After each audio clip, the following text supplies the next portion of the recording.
Halo guys, di video kali ini saya akan membagikan 10 settingan tersembunyi dari HP Poco C71 guys. Jadi langsung aja kita mulai ya. Yang pertama adalah menampilkan watermark pada hasil foto. Walaupun harganya murah ya, tapi Poco C71 ini udah punya fitur watermark yang mirip banget sama HP flagship guys, seperti efek kamera Leica. Cara mengaktifkannya sangat gampang, kalian cuma perlu masuk ke aplikasi kamera, lalu klik icon panah di bagian atas, kemudian pilih watermark, lalu hidupkan. Jangan lupa pilih opsi yang bingkai film ya, biar hasilnya lebih estetik.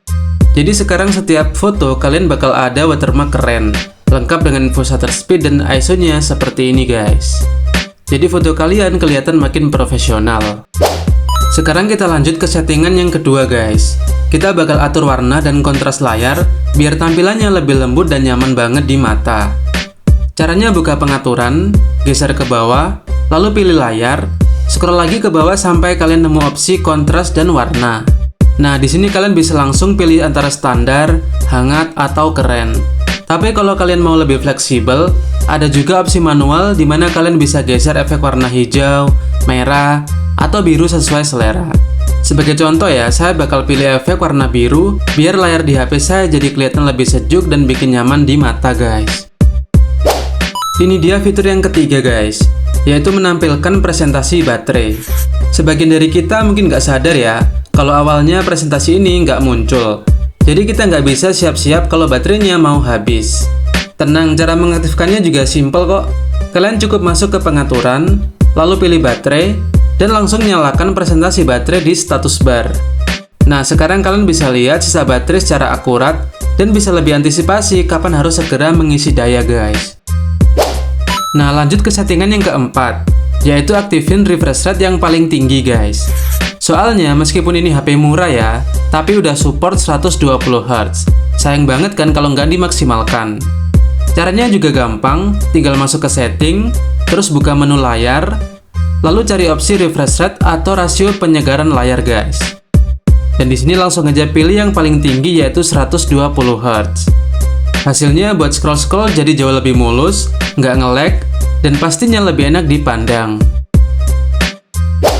Oke, sekarang kita masuk ke settingan yang kelima.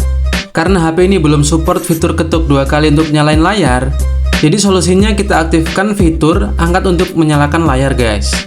Caranya simple, kita tinggal masuk ke setting, terus pilih menu layar, lanjut ke layar kunci. Nah, di sini cari opsi angkat untuk memeriksa ponsel, lalu aktifkan saja guys. Sekarang buat nyalain layar yang lagi terkunci, tinggal angkat HP-nya aja, dan otomatis layarnya akan langsung menyala guys. Settingan yang keenam adalah mengaktifkan fitur riwayat notifikasi. Fitur ini sangat berguna guys.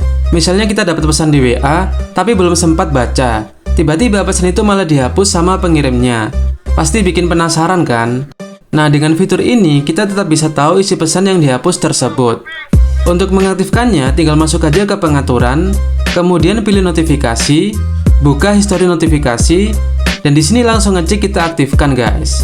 Jadi, meskipun pesan WA udah dihapus sebelum sempat kita baca, riwayatnya tetap bisa kita lihat. Oke, settingan yang ketujuh adalah mengubah fungsi tombol daya. Jadi awalnya, waktu kita tekan lama tombol power, yang muncul malah asisten digital. Padahal biasanya tombol ini dipakai buat matiin atau restart HP kan.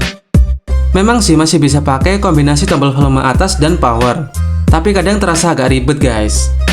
Nah, biar lebih simple, kita balikin aja fungsinya ke semula. Caranya gampang banget, masuk ke pengaturan, scroll ke bawah dan buka sistem.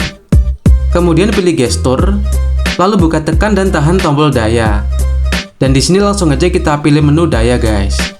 Sekarang kalau kita tekan dan tahan tombol power, langsung muncul pilihan untuk matikan atau restart HP. Jadi nggak ribet lagi ya. Sekarang kita lanjut ke settingan yang ke-8, yaitu merapikan fungsi tombol di pusat kontrol. Jadi bawaannya itu masih agak berantakan ya guys. Beberapa fungsi yang kurang penting malah muncul, sementara yang sering dipakai malah nggak ada. Nah, biar lebih praktis, kita bisa atur ulang aja. Caranya gampang banget, tinggal klik icon pensil di pojok kanan bawah.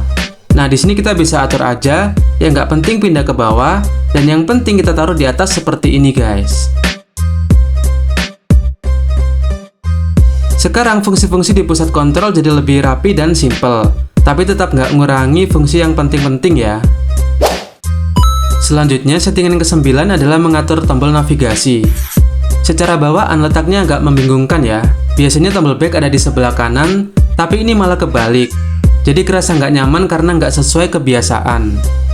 Nah, supaya lebih enak dipakai, kita bisa akalin dengan cara mengganti navigasi tombol jadi gestur. Caranya tinggal masuk ke pengaturan, terus pilih menu aksesibilitas, lalu pilih kontrol sistem, dan lanjut pilih mode navigasi.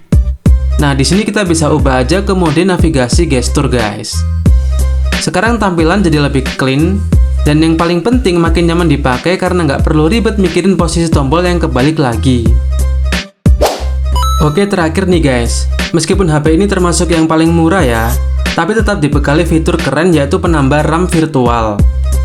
Jadi RAM bawaan yang awalnya cuma 4GB, bisa kita tingkatkan jadi 8GB berkat fitur ini guys. Lumayan lah buat ningkatin performa, apalagi kalau kalian suka multitasking atau buka banyak aplikasi sekaligus. Caranya juga gampang banget, tinggal masuk aja ke pengaturan, kemudian pilih sistem, dan buka penambah memori guys. Dan di sini kita bisa tambahkan aja dari 1GB RAM sampai 4GB RAM. Sebenarnya dengan 4GB aja HP ini udah cukup lancar dipakai. Tapi setelah RAM ditambah, performanya jadi makin ngebut dan responsif. Mantap guys. Oke, jadi itu adalah 10 settingan tersembunyi atau tips dari HP Poco C71 ini. Kalau kalian punya trik lain yang belum saya sebutkan, boleh banget tulis di kolom komentar. Dan kalau kalian kurang suka, tinggal dislike aja. Tapi kalau info ini bermanfaat, jangan lupa share ya.